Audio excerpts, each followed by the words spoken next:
رسول پاک علیہ السلام کی بارگاہ میں حاضر ہو کے ایک شخص نے کہا تھا حضور دل بڑا ڈاڈا ہو گیا، اور صحابہ محسوس کرتے تھے، صحابہ اس بیماری کو سمجھتے تھے، یا رسول اللہ دل سخت ہو گیا، کیا کروں؟ فرمایا کوئی یتیم ملے تو اس کے سر پہ ہاتھ پھیرا کر، اللہ تیرے دل کو نرمی عطا فرمائے۔ یتیموں کے سروں پہ ہاتھ رکھا، قلب نرم ہوگا، دل نرم ہو۔ دیکھیں اللہ تعالیٰ نے حضور کو حوصلے کا پہاڑ بنایا۔ نبی پاک علیہ السلام فرماتے ہیں سب سے زیادہ مشکلات مجھ پہ آئی، لیکن جو رقت تھی نا حضور کی طبیعت میں، جو نرمی تھی، وہ اتنی انوکھی تھی۔ حضرت زید بن حارثہ رضی اللہ تعالیٰ عنہ شہید ہو گئے جنگ موطا میں۔ نبی کریم علیہ السلام ان کے گھر آئے، حضور صبر کا درس دینے والے، 500 کے قریب کم و بیش احادیث و آثار آپ کو ملیں گے صبر کے عنوان پر، 100 کے لگ بھگ آیات ملیں گے، حضور صبر کا درس دینے والے۔ لیکن کریم ان کے گھر گئے، ان کی بیٹی سرکار کے سامنے حاضر ہوئی تو بیٹی باپ کی یاد میں رو پڑی۔ حضرت سعد بن عبادہ کہتے میں بھی حاضر تھا، بیٹی روئی تو حضور بھی رو پڑی۔ میں نے عرض کی حضور آپ بھی روتے ہیں، یہ آنسو آپ کے بھی نکل آئے؟ حضور فرمانے لگے یہ ایک محبت کرنے والے کے لیے اظہار محبت ہے۔ یہ جو آنسوؤں کا نکل آنا، یہ جو دل کا نہ، بلکہ حضرت سعد بن عبادہ ایک دفعہ بیمار ہو گئے تھے، تو نبی کریم ان کو بیماری میں دیکھنے گئے تو ان کو بیمار دیکھ کے حضور رو پڑے۔ یار یہ حالت ہو گئی ہے اس کی، یہ نرم دلی نبی کریم کی، رقت قلبی، حضور کے قلب اطہر پر جو نرمی ہے، سخت نہ ہو، ڈاڈی زندگی نہ گزارو۔ اشداء علی الکفار، کافر کے لیے سخت ہو، تو حماؤ بینہم، آپس میں تو مہربان رہ کے وقت گزارنا۔ اپنے دل سے پوچھو، بڑے ٹیسٹ کراتے ہو، بڑی ایکو کراتے ہو اور بڑے پوچھ کراتے پھرتے ہو، کبھی کبھی یہ بھی دیکھا کرو ڈاڈا کتنا ہو گیا ہے، معاف کیوں نہیں کرتا، اسے پیار کیوں نہیں آتا، اسے رونا کیوں نہیں آتا، اس میں درد کیوں نہیں پیدا ہوتا۔ یہ بھی تھوڑا سا دیکھا کرو کہ اس کا معیار اس حوالے سے اتنا سخت کیوں ہو گیا ہے، اس میں نرمی نہیں آتی، کسی کے لیے تڑپتا ہی نہیں، وہ بھی کوئی دل ہے کہ دل ہو اور تڑپ ہی نہ ہو۔ اپنی طبیعت پر غور کریں، مزاجن سخت نہ بنے، تلخ نہ بنے، کسی کے بارے میں بھی سوچیں، کسی اور کا بھی احساس کریں، کسی اور کے بارے میں بھی غور کریں۔ آپ کا دل کسی کے لیے بھی دھڑکنا چاہیے، اپنی ذات سے شروع ہو کے اور اپنی ہی ذات پر چیزوں کو ختم کر لینا، یہ کیا دانش مندی ہے؟ میرا رب فرماتا ہے ان الذین یخشون ربہم بالغیب، وہ لوگ جو اپنے رب سے ڈرتے ہیں پر بن دیکھے ہی ڈرتے ہیں۔ ان الذین یخشون ربہم بالغیب لہم مغفرۃ واجر کبیر، قربان جائیں۔ فرمایا بے شک وہ لوگ جو اپنے رب سے بغیر دیکھے ڈرتے ہیں، اللہ تعالیٰ نے ان کے لیے بخشش بھی رکھی ہے اور بہت بڑا اجر تیار کیا ہوا ہے۔ بغیر دیکھے، یہ جب بندے کو چیز نصیب ہوتی ہے نا کہ وہ اللہ تعالیٰ سے ڈرتا ہے، پھر وہ بندہ دانا ہو جاتا ہے، پھر وہ بندہ معاملہ فہم ہو جاتا ہے، وہ بندہ سمجھدار ہو جاتا ہے۔ قرآن مجید نے کہا یا ایھا الذین آمنوا ان تتقوا اللہ یجعل لکم فرقان۔ میرا دل کرتا ہے کہ امت مسلمہ اس آیت کو یاد کر لے۔ رب فرماتا ہے اے ایمان والو، اگر تم اللہ سے ڈرو گے نا تو اللہ تعالیٰ تمہیں حق اور باطل میں تمیز کرنے کی قوت عطا فرما دے گا۔ تم اپنے دل میں رب کو جواب دینے کا تصور پیدا کرو، اللہ تمہارے فیصلے درست کرا دے گا۔ اور میرے نبی پاک صلی اللہ تعالیٰ علیہ وسلم نے فرمایا یہ جو اللہ کا خوف ہے نا، یہ حکمت کی بنیاد ہے، یہ دانائی کی بنیاد اللہ کا خوف ہے، یہ بنیاد ہے، اس کی وجہ سے لوگ دانا ہوتے۔ اگر وہ رب کریم سے ڈرنے لگے تو اللہ انہیں بصیرت کی روشنی دے گا۔ کیوں فیصلے درست تھے سارے سیدنا صدیق اکبر کے؟ اس لیے درست تھے کہ ان کے دلوں میں رب کا خوف موجود تھا۔ بڑی فضیلتیں انہیں حاصل تھی، بڑی عظمتیں حاصل تھیں، لیکن کسی جگہ بھی کسی مقام پر بھی ان کے قدم لڑکھڑاتے کیوں نہیں تھے؟ بڑے انہوں نے بھی زندگی کے اندر تکلیفیں دیکھی، بڑے بوجھ دیکھے، بڑی دھوپ چھاؤں دیکھی، لیکن مضبوط کیوں رہے؟ حضرت سعد بن ربیع رضی اللہ تعالیٰ عنہ ایک جنگ میں شہید ہو گئے تھے، جنگ احد میں۔ تو ان کی بیٹی ایک دن آئی حضرت صدیق اکبر کے پاس، امیر المومنین کے پاس کسی کام سے، تو جناب سیدنا صدیق اکبر رضی اللہ تعالیٰ عنہ نے چادر بچھا کے اس بیٹی کو بٹھایا، اور خود حضرت صدیق اکبر چادر سے نیچے بیٹھ گئے، خود زمین پہ ہیں، اسے آپ نے اعزاز کے ساتھ کپڑے پہ بٹھا رکھا ہے۔ حضرت عمر فاروق رضی اللہ تعالیٰ عنہ آئے اور آ کے عرض کرنے لگے، حضور یہ خاتون کون ہے، بیٹی کون ہے جس کو آپ نے اس قدر زیادہ فضیلت کی جگہ پہ بٹھایا ہے؟ تو حضرت صدیق اکبر رضی اللہ تعالیٰ عنہ فرمانے لگے کہ یہ اس شخص کی بیٹی ہے جو تم سے بھی افضل تھا، مجھ سے بھی افضل تھا۔ تو حضرت عمر فاروق رضی اللہ تعالیٰ عنہ عرض کرنے لگے، حضور ہم تو یہ سمجھتے ہیں کہ نبیوں کے بعد سب سے افضل آپ ہی ہیں، تو یہ جو آپ سے بھی افضل تھا اس کا کیا معنی ہے؟ حضرت صدیق اکبر فرمانے لگے، وہ لوگ کتنے افضل تھے جنہوں نے حضور کی موجودگی میں اپنی جان اپنی رب کی بارگاہ میں پیش کر دی۔ حضور کے مقدس ہاتھوں میں جن لوگوں کی روحیں پرواز کر گئیں وہ کتنے بڑے لوگ تھے۔ میری بات کو سمجھیے گا کہ ان لوگوں کے دلوں میں وہ جو عاجزی تھی، وہ جو اللہ تبارک و تعالیٰ کی معرفت تھی، اس نے کس طرح کا بنا دیا۔ ہمارے ہاں یہ مسئلہ بن گیا ہے کہ ہم ہر ایک سے ڈر رہے ہیں، ہر ایک سے، برادری سے، قبیلے سے، داماد سے، بہو سے، فلانے سے، فلانے سے۔ میں نے دیکھا بڑے بڑے لوگ ڈرتے ہیں۔ آپ اگر ناراض نہ ہوں تو بعض والدین ہیں جو اولاد سے ڈرتے ہیں۔ ہاں میں نے کچھ ایسے دنیا دار پیر دیکھے ہیں جو مریدوں سے ڈرتے ہیں، میں نے ایسے لیڈر دیکھے ہیں جو اپنی عوام سے ڈرتے ہیں۔ کیوں؟ اس لیے کہ میرے نبی پاک علیہ السلام نے فرمایا جو رب سے نہ ڈرے پھر وہ سب سے ڈرتا ہے، اور فرمایا جو رب سے ڈر جائے اللہ مخلوق کا خوف اس کے دل سے نکال دیا کرتا ہے۔ یہ رب سے نہیں ڈرا تو یہ سب سے ڈرا ہے، اگر رب سے ڈرتا تو کسی سے نہ ڈرتا۔ اور حضور فرماتے ہیں دو خوف اللہ جمع نہیں کرے گا۔ تم اگر بے خوف زندگی گزارنا چاہتے ہو نا دنیا میں، تو ایک خوف پیدا کر لو، وہ رب کا خوف ہے، بے خوف ہو جاؤ۔ اور اگر تم یہ خوف پیدا نہیں کرتے پھر تو سائے سے ڈرو گے، پھر سانپ سے نہیں رسیوں سے ڈرو گے، پھر تو جگہ جگہ تمہیں کمزور کر دیا جائے، پھر تو لوگ ہر وقت تمہیں بھگائیں گے، ڈرائیں گے۔ ایک خوف پیدا کر لو اللہ کا، پھر دوسرا کوئی خوف قریب نہیں آئے گا۔ اور ایک معنی میں اور کہا اللہ دو خوف جمع نہیں کرے گا۔ حضور فرماتے ہیں تو دنیا میں رب سے ڈر جانا، رب تجھے آخرت میں نہیں ڈرائے گا۔ وہ جو اللہ کے ولیوں کے بارے میں کہا لا خوف علیہم ولا هم یحزنون، کیا معنی ہے؟ دنیا میں انہیں صرف اللہ کا خوف تھا، باقی کسی کا خوف نہیں تھا۔ حضور فرماتے ہیں تو دنیا میں رب سے ڈر جا، قیامت میں تجھے نہیں ڈرائے گا، اور اگر تو دنیا میں نہیں نہ ڈرے گا پھر تو قیامت میں ڈرایا جائے گا۔ اللہ تبارک و تعالیٰ کی خوف، یہ جو روزہ ہے نا، یہ اس معرفت کو بڑا پکا کرتا ہے۔ گھر میں کوئی بندہ موجود نہیں، باورچی خانے میں بہترین کھانا مرضی کا پڑا ہے، فریزر پھلوں سے بھرا ہوا ہے، ہر چیز موجود ہے، اور بھوک بھی پوری شدت کی ہے، پیاس بھی پوری لگی ہے، اور چل نہ تو کھا لینا، اور تیرے جائز پیسوں کا ہے، کھا لے۔ کیوں نہیں کھاتا؟ اس لیے نہیں کھاتا کہ میرا رب مجھے دیکھ رہا ہے۔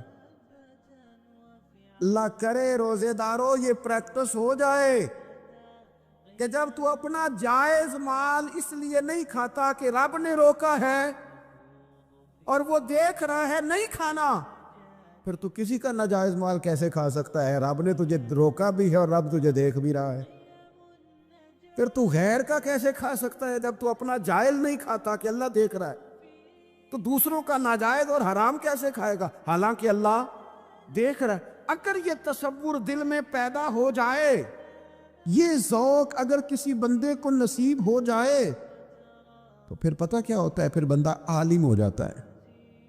حضور علیہ الصلوۃ والسلام نے ارشاد فرمایا، اگر تم اللہ تعالیٰ سے اس طرح ڈرو نا جس طرح ڈرنے کا حق ہے، تو تم ایسا علم جان لو گو کہ جہالت ہی ساری ختم ہو جائے گی۔ خوف خدا اگر پیدا ہو گیا تو اللہ تعالیٰ تمہیں علم بھی عطا کر دے گا، تمہیں معرفت کا نور ملے گا۔ یہ ہے وہ علم لدنی جو انسان کو پھر اللہ کی عطا سے مل جاتا ہے۔ فرمایا اگر اللہ سے ڈرو گے تو رب ایسا علم تمہیں دے گا کہ جہالت ختم ہو جائے گی۔ اور نبی اکرم صلی اللہ تعالی علیہ وسلم نے فرمایا، اگر تم اپنے رب کو کما حقہ پہچان کر دعا مانگو گے نا تو تمہاری دعاؤں سے پہاڑ بھی ہل جایا کریں گے۔ لیکن یہ دو چیزیں پیدا کرو، ایک تو اللہ کا خوف تمہارے دل میں آئے، اور دوسرا معرفت الہی کا شوق پیدا ہو۔ اگر طبیعت کے اندر یہ چیزیں پیدا ہو جائیں، خوف خدا نصیب ہو جائے اور صحیح معنوں میں نصیب ہو۔ آج کل بڑا لوگ کہتے ہیں اللہ سے ڈر، پر دوسروں کو جب مال خرید رہے ہوتے ہیں پھر کہتے ہیں اللہ کا خوف کر، اور جب بیچ رہے ہوتے ہیں تو جب کسی کو پیغام دین دے رہے ہوتے ہیں تو کہتے ہیں اللہ کا خوف کر، اور جب تیرے تک بات پہنچتی ہے تو پھر معاملہ ختم ہو گیا۔ میں ذمہ داری سے کہتا ہوں، یہ جو کچھ ہمارے ہاں ہوتا ہے نا، عوام سے ڈر کے، عالمی میڈیا سے ڈر کے، قوم سے ڈر کے، اس سے آدھے کام بھی اگر رب سے ڈر کے کریں تو قوم کا بھی بھلا ہو جائے گا، لوگوں کا بھی نفع ہو جائے گا۔ اگر آدھا کام بھی ڈر کے کیا جائے، کچھ تھوڑا سا اپنے دل میں خشیت، اللہ کا خوف، جن لوگوں کا یہ تصور بن گیا تھا نا کہ رب کے سامنے کھڑے ہونا ہے، منہ دکھانا ہے مالک کو، جن کا یہ تصور بن گیا تھا، بچ گئے تھے۔ ہم دنیا میں جینے کے لیے سارا کچھ کرتے ہیں، رب رسول کو منہ دکھانے کے لیے نہیں کرتے۔ جن کا یہ تصور بن جاتا ہے نا تو رب کہتا ہے وَلِمَنْ خَافَ مَقَامَ رَبِّهِ جَنَّتَانِ، فرمایا جو میرے سامنے کھڑے ہونے سے ڈرے گا میں اسے 2 جنتیں عطا کروں گا۔ وہ سمجھ جائے، اس کے لیے 2 جنتیں ہو جائیں گی۔ نبی پاک علیہ السلام نے فرمایا تیری آنکھ سے اگر اتنا آنسو نکل گیا نا اللہ کے خوف سے، جتنا مکھی اور مچھر کا پار ہوتا ہے، بڑا روتے ہیں لوگ، میں نے روتے دیکھے ہیں، دولت کے لیے، دنیا کے لیے، دوستوں کی بے وفائی پر، اپنے بچوں کی نافرمانی پر، پیسے نہیں ہیں تو رو پڑے، فلانے نے مجھے تنگ کیا تو رو پڑے۔ لوگوں کے لیے روتے ہیں، انسانوں کے لیے روتے ہیں، رب کے لیے رو کے دیکھ کتنا رونا ہے۔ حضور فرمانے لگے جتنا مکھی اور مچھر کا پر ہوتا ہے نا، اگر اتنے آنسو رب کے خوف سے تیری آنکھ سے نکل گئے تو حضور فرماتے ہیں جس طرح بھینس کے تھنوں سے نکلا ہوا دودھ دوبارہ تھنوں میں نہیں نہ جاتا، اگر کوئی اتنا بھی رو پڑا جتنا مکھی اور مچھر کا پر ہوتا ہے تو اس بندے کو اللہ دوزخ میں داخل نہیں کرے گا۔ شرط کیا ہے؟ اللہ کے خوف سے، رب کے خالصتاً اللہ کے خوف سے۔ اور تھا لوگوں کو اللہ کا خوف، رب کے سامنے کھڑا ہونا ہے تو ڈرتے تھے۔ حضرت عمر کا جب آخری وقت آیا تھا تو اپنے بیٹے سے کہا تھا مجھے اٹھا کے زمین پہ رکھ دو، میں اپنی پیشانی زمین پہ رکھ کے اپنے رب سے معافی مانگوں۔ حضرت عثمان غنی جیسے لوگ جب قبر کو دیکھ لیتے تھے تو پھر تڑپ کے ان کی ساری داڑھی آنسوؤں سے بھر جاتی۔ حضرت مولا علی شیر خدا رضی اللہ تعالیٰ عنہ نماز کی نیت باندھنے لگتے تو وجود کانپتا، راشہ طاری ہو جاتا۔ علی آپ تو شیر ہیں میدانوں کے، ہزاروں لاکھوں تلواروں کے بیچ کبھی نہیں لڑکھڑائے، لیکن یہاں رب کی بارگاہ میں آتے کانپ کیوں گئے؟ تو فرمانے لگے تمہیں پتہ نہیں کس کی بارگاہ میں حاضر ہونے لگا ہوں؟ سے ڈر آتا ہے، مالک کے حضور آ گیا، ڈر آتا، ڈرتے تھے۔ میرے نبی پاک علیہ السلام نے فرمایا اللہ کا خوف یہ دانائی ہے، یہ حکمت ہے۔ اور صحیح بخاری میں لفظ ہیں، نبی پاک صلی اللہ تعالیٰ علیہ وسلم نے فرمایا ایک شخص تھا، بخاری مسلم میں موجود ہے، ایک بندہ تھا، اسے نہ بڑا ڈر آتا تھا، کہ رب جب سوال پوچھے گا تو میں نے کیا جواب دینے ہیں۔ اور ہمیں ہمارے نبی پاک علیہ السلام نے فرمایا بھی ہے، حضور نے فرمایا رب تم سے 5 سوال پوچھے گا قیامت کے دن، اپنے سامنے کھڑا کر کے۔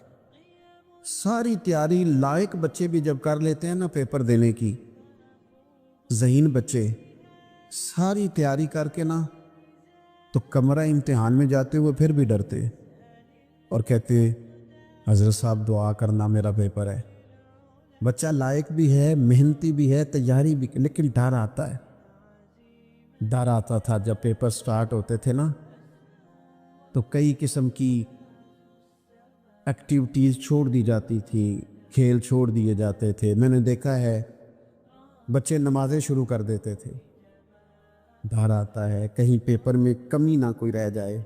دنیا کے پیپر کے بارے میں یہ معاملہ ہے، اور جب صبح قیامت سوال جواب کیے جائیں۔ حضور فرماتے 5 سوال رب پوچھے گا تم سے قیامت میں۔ سب سے پہلی بات، میں نے تمہیں عمر دی تھی، کہاں گزاری تم نے؟ ضائع کر دیا ٹائم سارا، ادھر ادھر بھاگتے آتے جاتے مال کماتے۔ اور پھر عمر میں ایک بہترین حصہ جوانی ہے۔ حضور فرماتے ایک سوال یہ ہوگا، دوسرا جوانی کہاں گزاری؟ اور تیسرا سوال پوچھا جائے گا، بتاؤ مال کہاں سے کمایا، ذرائع کیا تھے، جائز طریقہ اختیار کیا کہ ناجائز؟ اور چوتھا سوال یہ ہوگا، یہ بتاؤ تم نے خرچ کہاں کیا؟ اللہ نے اپنے فضل سے دیے تھے پیسے، تم نے ناجائز جگہ پہ تو نہیں لگا دیے؟ اور پانچواں سوال یہ ہوگا کہ جو تمہیں پتہ تھا، جو تم جانتے تھے، جس کا تمہیں علم تھا، جس کا تمہیں شعور تھا، بتاؤ تم نے اپنے علم پر عمل کتنا کیا؟ میرے عزیز، یہ 5 سوال نبی پاک علیہ السلام فرماتے ہیں۔ ایک بندہ تھا جو بڑا ڈرتا تھا رب کی بارگاہ میں کھڑا ہونے سے، اتنا ڈرتا تھا کہ خوف طاری ہو گیا، اس پر خشیت پیدا ہو گئی۔ اس نے اپنے بچوں سے کہا جب میں مر جاؤں یہ صحیح حدیث میں موجود ہے، جب میں مر جاؤں تو مجھے جلا دینا، اور پھر اگر میرے وجود کا کچھ حصہ بچ جائے تو اسے پیس دینا، پھر اسے ہوا میں اڑا دینا، مجھے ختم کر دینا۔ میں اپنے رب کی بارگاہ میں کھڑا ہو کے سوالوں کا جواب نہیں دے سکتا۔ پتہ تے سارا ہے سردار نو کیتیاں دا، من لانم کے من دانب، جو اعمال کیے ہیں اس کی خبر تو ہے باقیوں کو شک ہے کہ اس میں گناہ کیا ہوگا، پر ہمیں اپنا تو پاک ہے پتہ تو سارا ہے کہا میں نہیں کھڑا ہو سکتا اس کے حضور، مجھے جلا دینا، میری راکھ بھی بہا دینا، اڑا دینا ہواؤں میں۔ نبی پاک علیہ السلام فرماتے بندہ تھا سچا، یہ کام اس نے کیا اللہ سے ڈر کے۔ کریم محبوب علیہ السلام فرمانے لگے اللہ تعالیٰ قیامت کے دن ذرات کو حکم دے گا کہ اس کے وجود کے ذرے جمع کرو، اس کا وجود جمع کیا جائے گا۔ جس رب نے پہلے بنایا ہے وہ دوبارہ بنانے پر بھی قادر ہے۔ اس کے ذرات کو جمع کر کے گوشت پوشت دے کے وجود دے کے کھڑا کر کے اللہ پوچھے گا بتا یہ کام کرنے کا تجھے کس نے کہا؟ عرض کرے گا مالک میں ڈر گیا تھا تیری بارگاہ میں کھڑا ہوں، سوالوں کے جواب دوں، یہ کام مشکل تھا، میں ڈر گیا۔ نبی پاک صلی اللہ تعالی علیہ وسلم فرمانے لگے، رب فرمائے گا فرشتو یہ میرا بندہ سچ کہتا ہے، یہ واقعی مجھ سے ڈر گیا تھا، گواہ ہو جاؤ میں نے اس کے لیے جنت کا فیصلہ کر دیا۔ اپنی طبیعت میں، اپنے مزاج میں، اور یہ خوف خدا گھر سے شروع کریں، بیوی سے گفتگو کرتے بھی اللہ سے ڈریں، ماں باپ کے حقوق ادا کرتے بھی اللہ سے ڈریں۔ اگر اللہ نے آپ کو وسعت دی ہے، بہن بھائی کمزور رہ گئے ہیں تو اللہ سے ڈریں اس مسئلے میں۔ اگر اللہ تعالیٰ نے آپ کو کسی شخص کے اوپر حاکم بنایا ہے، کوئی آپ کا ملازم ہے، کسی شخص کو آپ کے پاس ڈیوٹی کرنا پڑتی ہے تو اس کے بارے میں اللہ سے ڈریں۔ میرے نبی پاک علیہ السلام نے اپنے ظاہری وصال کے وقت جو وصیتیں فرمائی تھی، فرمایا تھا عورتوں کے بارے میں رب سے ڈرنا، اپنے غلاموں کے بارے میں، ملازمین کے بارے میں رب سے ڈرنا، اور آپ کے پاس میرے پاس جو امانتیں ہیں ان امانتوں کے بارے میں رب سے ڈرے۔ اور ہمارے پاس جو دین کی امانت آئی ہے، ہمیں جو نبی پاک کا امتی بنایا گیا ہے، ہمیں جو کہا گیا ہے کہ تم رسول اللہ صلی اللہ علیہ وسلم کے اعلیٰ اخلاق پہ عمل کرنا، تو ڈرو نہ اس بات سے۔ اتنے عظیم رسول کے امتی ہو کر ہمارے حالات کیا ہیں، ہماری کیفیات کیا ہیں؟ آپ یقین کریں، زندگی گزر گئی لوگوں کی روتے پر دنیا داری کے لیے، گھر کے حالات کے لیے، اپنی عزت کے لیے۔ کاش کبھی رب کے لیے بھی روئے ہوتے، کبھی اس کے خوف میں روئے ہوتے۔ نبی پاک علیہ السلام کے صحابہ پر نہ خوف طاری تھا اللہ کا، اور وہ خوف غلبہ کرتا تھا، باتوں میں نہیں، تقریروں میں نہیں، نشستن گفتن برخاستن نہیں، لوگوں کو دکھانے بتانے کے لیے نہیں، اپنے دنیاوی معاملات کو بہتر کرنے کے لیے نہیں، بلکہ رب کا خوف ان لوگوں پر طاری ہوتا تھا۔ اللہ کے محبوب علیہ السلام نے نا آیہ مقدسہ تلاوت کی، یا ایھا الذین آمنوا قوا انفسکم واہلیکم نارا وقودھا الناس والحجارہ، اے ایمان والو خود بھی دوزخ کی آگ سے بچو اور اپنے گھر والوں کو بھی بچاؤ، اور اس آگ سے بچو جس کا ایندھن آدمی اور پتھر ہیں۔ تو ایک نوجوان صحابی نے سنا تو وہ ڈر گئے، کانپ گئے، اتنا ڈرے کہ کانپ کر بے ہوش ہو گئے قرآن پاک سن کر۔ حضور علیہ السلام نے ان کے دل پر ہاتھ رکھا تو دل دھڑک رہا تھا۔ حضور فرمانے لگے، پڑھنا کلمہ لا الہ الا اللہ محمد الرسول اللہ صلی اللہ تعالی علیہ وسلم۔ صحابہ نے عرض کی، یا رسول اللہ صلی اللہ علیہ وسلم جی ہم سے سبقت لے گیا۔ حضور فرمانے لگے، یہ رب سے ڈرا ہے، رب نے اس کے لیے جنت کا فیصلہ فرما دیا۔ جب انسان کبھی رو پڑے نا اللہ، میں آپ سے عرض کروں، رونا بھی بڑا ضروری ہے۔ قرآن کہتا ہے فَلْيَضْحَكُوا قَلِيلًا وَلْيَبْكُوا كَثِيرًا، زیادہ رویا کرو، تھوڑا ہنسا کرو۔ زیادہ ہنسنے سے دل مردہ ہوتے ہیں، تھوڑا سا نا۔ انسان جب اپنے علم پر بھروسہ کرنے لگتا ہے، یا اپنی عقل پر بھروسہ کرنے لگتا ہے، یا اپنے تعلقات پر بھروسہ کرنے لگتا ہے، یا اپنی دولت پر، مال پر، صحت پر، تو ایک بہت بڑے دھوکے کا شکار ہو جاتا ہے۔ اور انسان جب انسانوں پر بھروسہ کرنے لگتا ہے تو پھر اللہ تعالیٰ اسے بعض اوقات انسانوں کے سپرد کر دیتا ہے، انسانوں کے سپرد۔ اور بہت سارے ایسے لوگ بھی ہوتے ہیں جو رب کریم کو بھولتے ہیں، اور وہ اپنی ساری توجہ انسانوں کی طرف، دنیا کی طرف، دنیا داروں کی طرف کر لیتے ہیں۔ تو اللہ تعالیٰ فرماتا ہے پھر میں انہیں یہ سزا دیتا ہوں کہ وہ مجھے بھولنے نکلے تھے تو میں نے انہیں ان کا اپنا آپ بھی بھلا دیا، اپنا آپ بھی۔ سورہ حشر کو دیکھیے گا، فرمایا وَلَا تَكُونُوا كَالَّذِينَ نَسُوا اللَّهَ فَأَنسَاهُمْ أَنفُسَهُمْ، ان لوگوں کی طرح نہ ہو جانا جنہوں نے اللہ کو بھلا دیا تو اللہ نے پھر انہیں ان کا اپنا آپ بھی بھلا دیا، انہیں اپنی بھی ہوش نہیں رہی۔ وہ ایسے مسائل میں گھر گئے، وہ ایسی آزمائشوں میں الجھ گئے، وہ ایسی دنیا داری کے اندر الجھے کہ انہیں اپنا بھی پتہ نہ چلا۔ اب تو ڈھونڈتا پھرتا ہوں اے اقبال اپنے ہی آپ کو، اب تو ڈھونڈتا پھرتا ہوں اے اقبال اپنے آپ کو، آپ ہی گویا مسافر، آپ ہی منزل ہوں میں۔ جب انسان خدا فراموش ہوتا ہے تو خود فراموش ہو جاتا ہے۔ ہمارا بڑے زمانے سے تکیہ ہے، کبھی امریکہ پر، کبھی یورپ پر، کبھی برطانیہ پر، کبھی مالداروں پر، کبھی اسلحے والوں پر۔ اس کا نقصان یہ ہوا کہ اپنا کوئی وجود نہیں رہا، اپنا کوئی نظریہ نہیں رہا، اپنی کوئی سوچ نہیں رہی۔ ایسے محسوس ہوتا ہے کہ کوئی منشور نہیں، کوئی دستور نہیں، لگام منہ میں ہے اور اس کا سرا کسی کے ہاتھ میں ہے، وہ جدھر چاہتا ہے ہمیں گھما لیتا ہے۔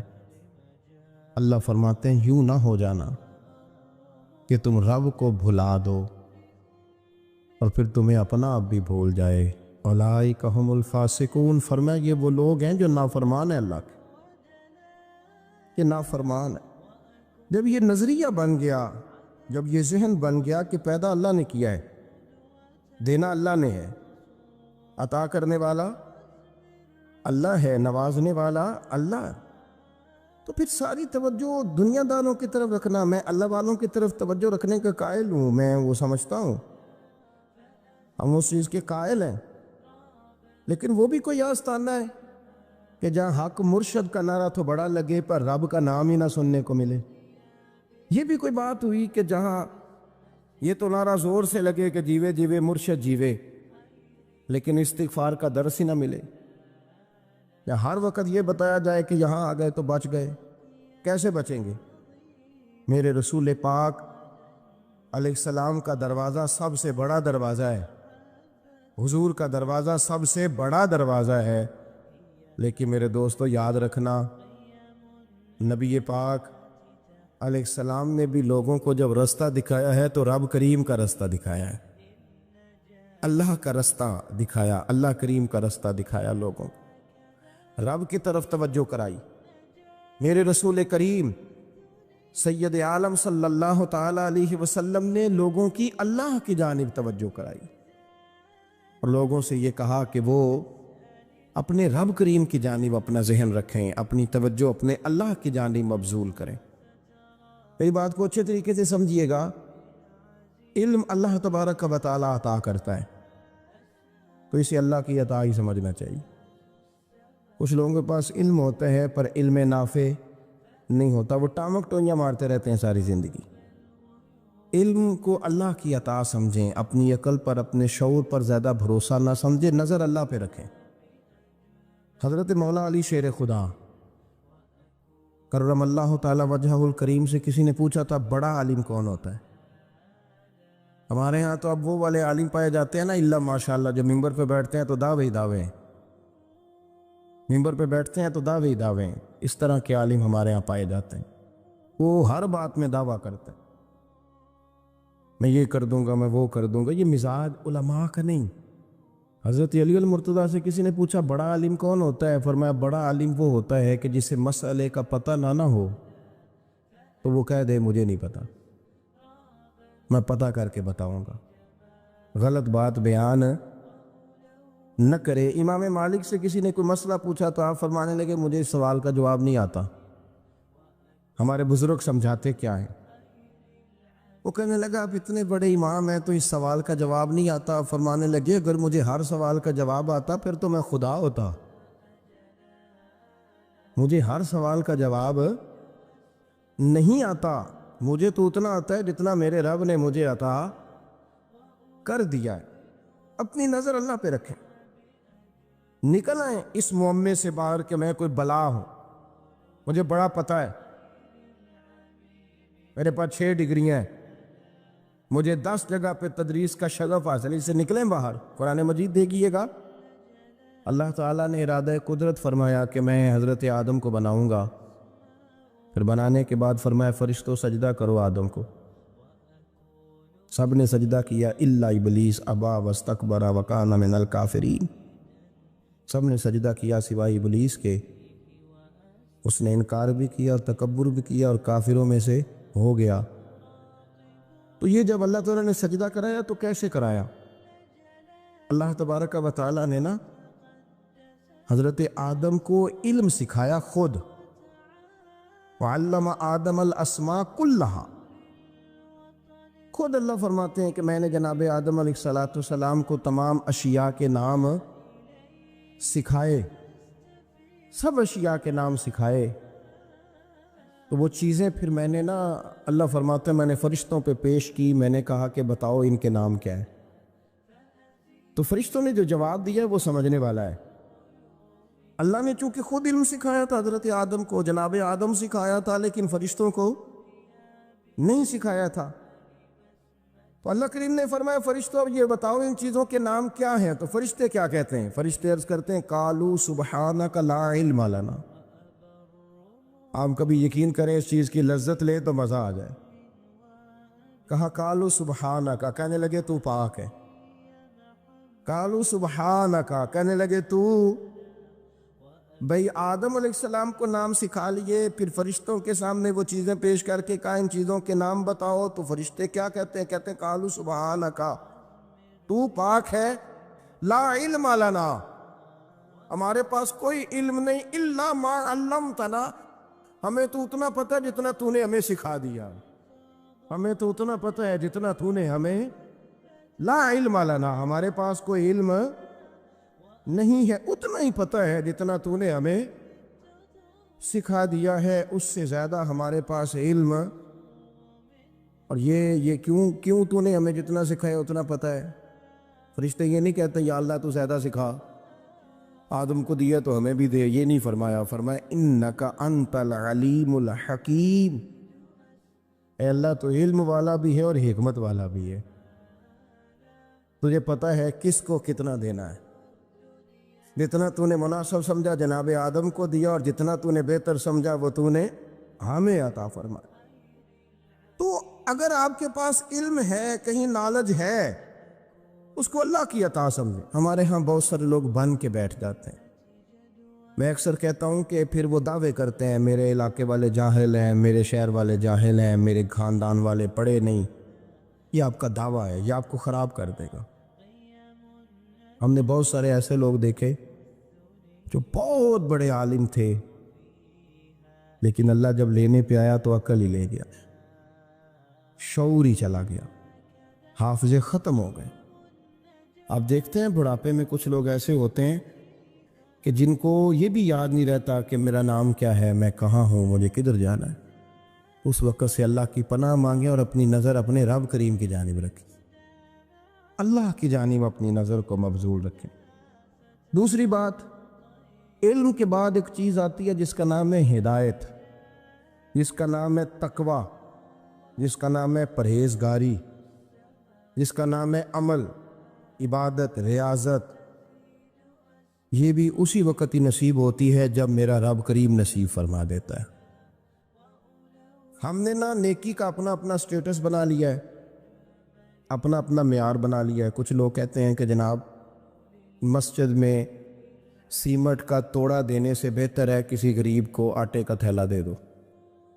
اب اس نے اپنا مزاج بنا لیا نا نیکی کا، اس نے اپنا سٹیٹس بنا لیا۔